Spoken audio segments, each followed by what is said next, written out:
As I started my late-night walk, the moon gave the empty streets an eerie glow. It had become a regular thing for me, and I found comfort in the quiet and the steady beat of my feet on the sidewalk. But I had no idea that my quiet walk that night would turn into a terrifying nightmare. As I walked deeper into the poorly lit neighborhood, I started to feel uncomfortable. The sounds of the city were gone, and in their place was a strange quiet that made even the slightest rustling of leaves in the wind seem louder. I felt a chill go down my spine, and I sped up, eager to get away from the growing darkness. As I got closer to an alley, the streetlights flashed in a scary way. The narrow path was hidden by shadows. In the back of my mind, I heard a voice telling me to be careful, but my interest won out. I was afraid to turn into the alley, where the walls were closing in on me and making me feel like I was going to die. My footsteps made a strange sound as they bounced off the walls covered in writing. Shadows seemed to laugh at my feeble efforts to stay calm as they moved and changed in the corners of my vision. The air got thick and smelled bad, like a mix of dampness and rot, which hurt my nose. I was in an uncomfortable trance when a nearby dumpster made a rustling sound that jolted me out of it. As I tried to figure out what was making the noise, my heart beat fast in my chest. Every part of me told me to run away, but my interest held me in place and made me want to find out more. I gathered what little courage I had left and slowly walked toward the dumpster. I looked over the edge with fear, and what I saw made me gasp for air. I looked back into a pair of wild, hungry eyes that flashed back at me. The animal, a dirty and skinny stray dog, let out a low growl and showed its yellowed teeth in a threatening snarl. As I took a step back, fear gripped my chest, and my mind raced as I realized that I was stuck in this alley with a dangerous and desperate animal. I was scared and wanted to run away, but the dog lunged at me and snapped its jaws just inches from my shaking legs. As I ran away from the trash can, adrenaline rushed through my body. The dog gave me a furious chase. Every step I took through the maze-like streets was driven by desperation, and each turn blended into the next as I tried desperately to get away from the animal chasing me. But I didn't have any luck that night. I was trapped like an animal in a corner by a dead end. As it got closer, the dog's growls got stronger, and its eyes burned with an unquenchable hunger. I hurriedly looked for a way out, my hands grabbing at the walls covered in graffiti, and my heart pounding against my ribs.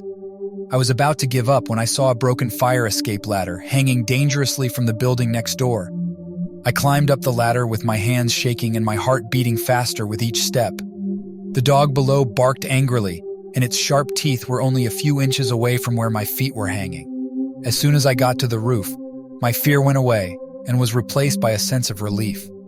I fell face first onto the cold surface, gasping for air and shaking out of control.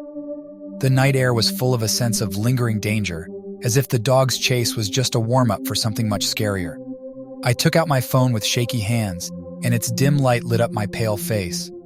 It said that it was 3:33 a.m., the witching hour. I got a chill down my spine, and I couldn't help but wonder if the dog wasn't more than just a chance meeting. I vowed to never walk alone in the dark again after that night.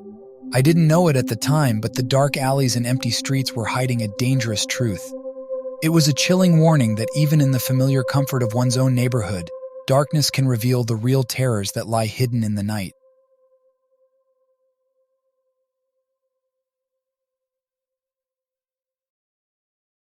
As I walked by myself through the forest at night, I could hear the wind softly speaking among the trees.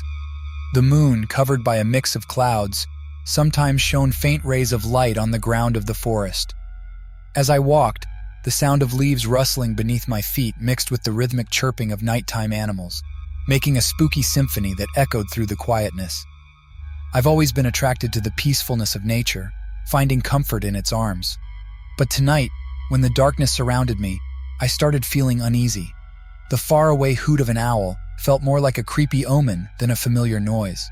The shadows made by the tall trees looked like they were getting longer and changing into scary shapes, like they were hiding secrets that shouldn't be messed with. I started walking faster, excited to get away from the growing darkness. Every crackle and snap under my boots made my heart race, while the cool breeze whispered secrets that only made me more nervous. The woods seemed so alive, like it was watching me closely without making a sound. To calm myself down, I concentrated on the things I recognized in my surroundings. The bent oak tree with its twisted branches, the rock covered in moss that marked the halfway point. These were the things that always made me feel better on my past trips. But tonight, they looked all weird and stuff, like I could barely tell what they were, as if the forest itself was trying to confuse me. Out of nowhere, a strong gust of wind came and blew through the trees, causing my flashlight to go out. I got really scared when everything around me turned dark. I was so nervous as I searched for my lighter, hoping for a small flame to help me see in the darkness. As I held the lighter, its faint light flickered and created long shadows that moved along with my racing heart. In that moment, I saw a set of glowing eyes looking at me from the bushes. They were shining really bright, giving off a spooky green color that seemed to go against the darkness. The temperature dropped suddenly as the gaze focused on me without blinking. I was so scared that I couldn't move, torn between wanting to run away and my basic need to stay alive.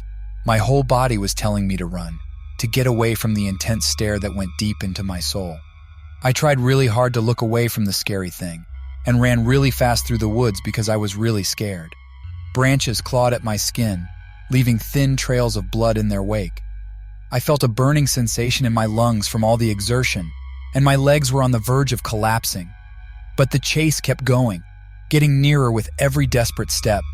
The forest looked like it was bending and twisting, making fun of my useless efforts to escape from a mysterious terror. At last, I broke through the trees and emerged into a clearing illuminated by the moon. I was breathing heavily, struggling to catch my breath, and my body was shaking from the rush of adrenaline. I quickly looked back at the forest, thinking the creature would come out of the shadows, but there was just a bunch of empty trees. When a car drove by, its bright lights shining in the dark, I felt both relieved and confused. I signaled the driver, my words pouring out quickly as I struggled to express the terrible things I had experienced. But when I looked back to indicate the way I had arrived, I got this creepy feeling running up my back.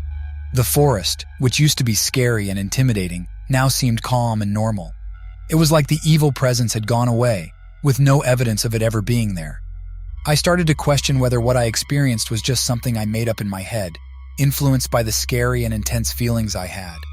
As I was driven away from that night that changed everything, I couldn't shake off the feeling of uneasiness. I couldn't stop thinking about those bright eyes. They really stuck with me. A reminder that sometimes the line between reality and the supernatural is blurred.